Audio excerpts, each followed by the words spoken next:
In today's video, we are bringing an OP post-update meta ranked base that you need to have, so you can use to get those defenses and climb high up into the ranks as soon as possible. Let's jump in. As you can see, this is a box base with a dead zone in the core to disrupt pathing heavily, an isolated town hall with a long shot that will provide a ton of damage to opponent troops, a very high damage double compartment at 7 o'clock. This has a rage tower that covers a revenge tower, 2 fire spitters, 2 scatter shots and an inferno tower, also including a poison tower to add a slow and damage over time effect on opponent troops, an exposed clan castle that is very hard to lure with an exponential amount of damage around it, expos that are spread nicely around the base to give a good constant damage throughout the duration of the opponent's attack, a Tesla farm at the 6 o'clock side of the base to add even more damage to the lower compartments, giant bombs and small bombs around the clan castle in case attackers want to enter early into the whole damage compartment with a warden ability. Tornado Trap is in the heart of the damage compartment to cause crowd control on the opponent. The recommended clan castle for this base is 6 headhunters, 1 furnace and 1 archer. So let's jump into the first defense replay.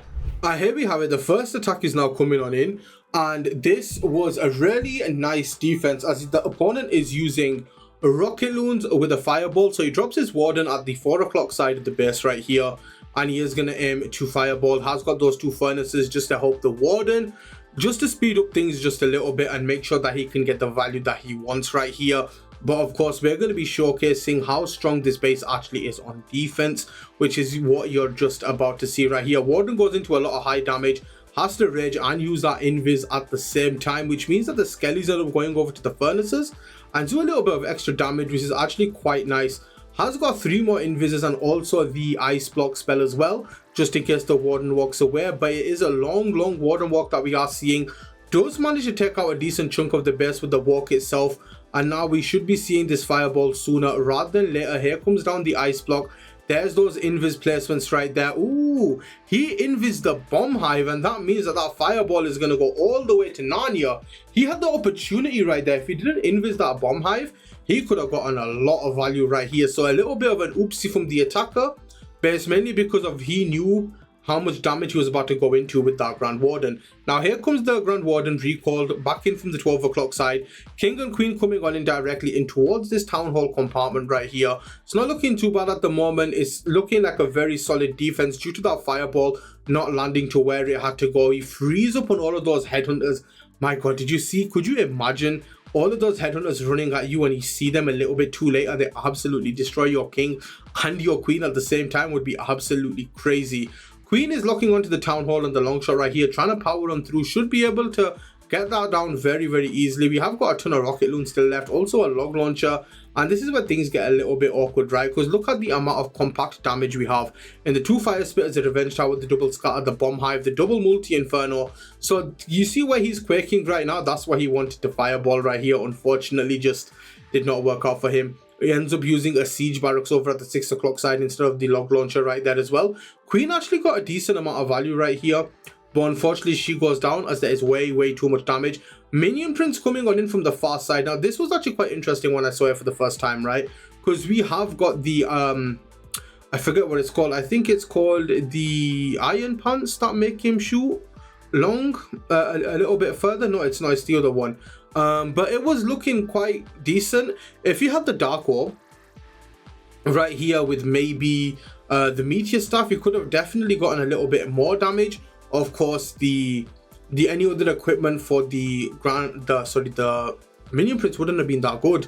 But again, I feel like if the attacker got that fireball, it would have been different, but this was a solid defense. Here we have the second attack. Now this one was a little bit of a mix-up right here. As you can see, we're coming on with the RC charge, but he's got super bowlers with some root riders and some throwers, so a little bit of an unusual army coming on in from this attacker right here. But let's see what he can pull out of the bag. So starts off the RC charge around about the 11 o'clock side, manages to go all the way into the expo and take it out quite nicely, using those fox cycles right there to try to get the job done.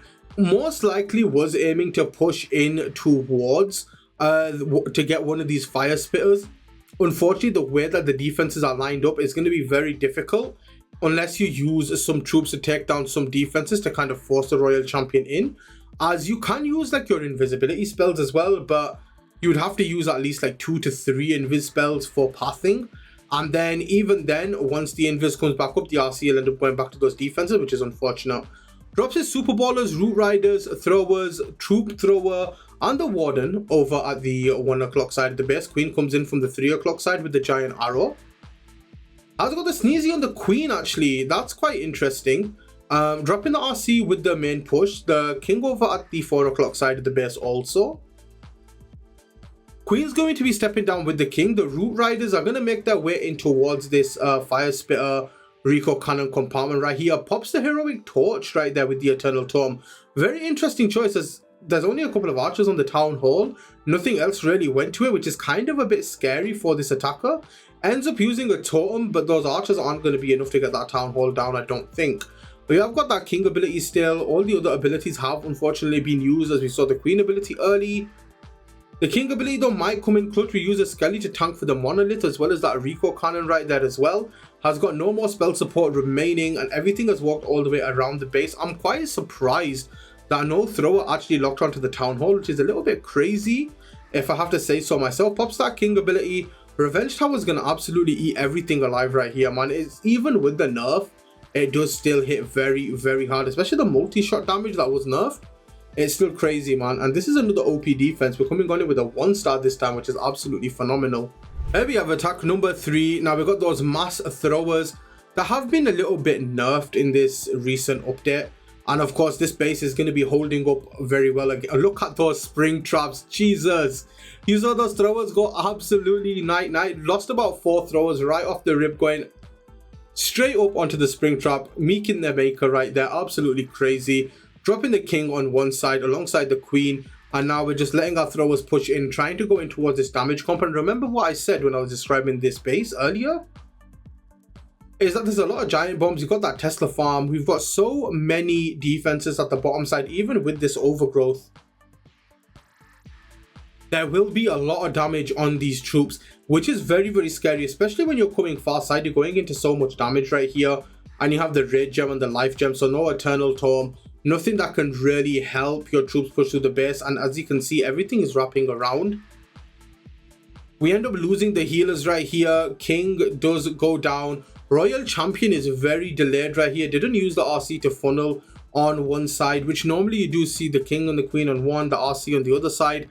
But on this occasion, I'm not too sure. The attacker just did not want to use the RC for the funnel, which means that his throwers actually walked, which is very, very unfortunate. And again, as you can see, man, this base has been holding up. It's been keeping its weight right here. This is going to be another 1-star.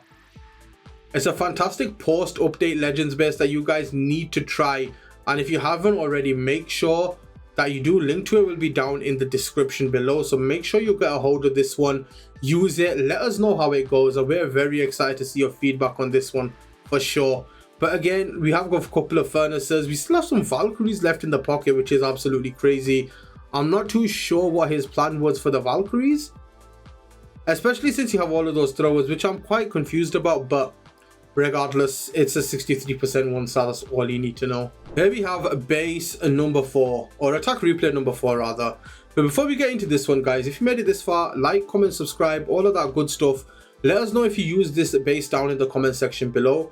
Also, use code BLUE for any in-game purchases, and if you do, let us know as well, because it helps us provide the best content for you guys on YouTube as we work tirelessly to aim to get the best as we possibly can for you guys. So a little bit of support would go a long way. But anyways, let's carry on. Let's see what we can do in this one. So again, dropping the RC with the totem, popping that Seeking Shield Rocket Spear very early on. RC is now going to go good. Now we have got the Dragon Riders Rocket Loons. I was using this trap for a little while, and honestly, if I saw this kind of base, I would be a little bit worried, purely because of the Town Hall being so isolated how it is. I would definitely go into this damage, and I would go into the damage from like the 5 o'clock side, and I would probably 1-star as well. So that's, you know, there you go. That's my skill level, guys. So, you know, don't take advice from me, but from Blueprint, definitely do it.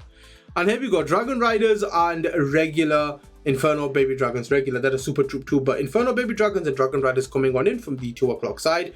They're going to bypass the Town Hall. See, the issue I have with this army composition is actually, no, never mind. Because sometimes the Minion Prince doesn't target the long shot, which can be very annoying. But on this occasion, he does take him down. So this is actually working out quite well. Has got that overgrowth. And I would personally like keep the Revenge Tower up and overgrowth this Bomb Hive. Because the Bomb Hive does so much unnecessary damage. Oh, there we go. He overgrowth that Bomb Hive as well. But I think it was a little bit late because that Bomb Hive got a lot of shots off. The Revenge Tower also got a lot of shots off as well. That should have been frozen. And we shall see. But look, everything is going down because we have so many Seeking Air Mines in that 6 o'clock side of the base. We got a lot of air traps that these Dragon Riders went through with the Red Air Bomb Farm behind the Town Hall as well. So there is a lot of things that definitely go into the notion right here. And again, this base is going to hold up. That Bomb Hive is going to come out. It's going to absolutely demolish this queen. Look at that, man. Gets a couple of shots off on her. And it's going to be good night, whatever you want. We have got one totem spell. But the Furnace in the CC is going to deal with her. The action figure right there, he will go down relatively quickly as well. Because of the Furnace, as well as all these other damages that are going to come in. Especially from that Minion Prince, man. What a monster he is on defense. But it's going to be a fantastic defense again from Sawan. Coming on in with those incredible bases. Here we have the final attack replay coming on in, and it's going to be an RC charge into Super Bowlers, which is quite intriguing. I don't think I've seen RC charge into Super Bowlers, so I'm actually quite excited for this one. But I was quite excited for this one. But as you can see, the attacker got a lot of damage on that Fox, right? And the unfortunate thing is that the RC comes back up now, and the Bomb Hive is going to finish off that Fox if the long shot didn't. And the RC will be taking a lot of damage now from this Bomb Hive, which is super unfortunate because it does not matter if you're placing invisibility spells on the Royal Champion, as the Bomb Hive will hit anything in its path, invisible or not, which is crazy. And it's really, really nice actually, especially for defense. We drop a couple of loons to try to pull out any CC, get the poison on the Clan Castle as well, which is quite interesting and quite intriguing. So we'll deal with that Furnace relatively easily, which is quite nice. Here come the Super Bowlers from around about the 4 o'clock side of the base. We have got a Siege Barracks, so I'm assuming is going to go out at that 6 o'clock side, Warden in behind these Super Bowlers as well. Wanted to make sure he dealt with those Headhunters because they can be so annoying, especially like if they latch onto your Grand Warden, he's going to insta-die, which is the last thing that you honestly need. Queen comes in right here from that 6 o'clock side. It's a shame that that Wall Breaker got absolutely demolished by the Bomb Hive, which is actually quite funny to see, honestly. Like a bomb killing a bomber, which is absolutely funny because the Wall Breakers are like little bombers right there that break the wall. It's actually quite funny, not gonna lie. Now here we go. This is quite nice. So he uses that Heroic Torch right here. So the Super Bowlers can walk straight into that damage compartment, obviously with the Eternal Tome, and then once that wears off, they're going to have reduced damage onto them. RC gets targeted by the Revenge Tower and the Long Shot. Are you kidding me? The timing on that could not have been more perfect for Sawan right here. And then it targets those healers. Oh my god. If I was this attacker, I would be so mad. I would be livid right here. But look at this, man. Purely because of how the base is laid out, that long shot is absolutely monstrous. It's going to be another 1-star, guys. Are you kidding me? Is that like the third 1-star we've seen in this video from this base, guys? If you're not using it, make sure you use it. It's absolutely incredible. But anyways, thank you guys so much for watching. If you enjoyed the video, like, comment, subscribe. Use code BLUE if you haven't already. And you know how it is, guys. We provide you with the best content online. So make sure you turn those notifications on. And we'll see you in the next one. Have a good day.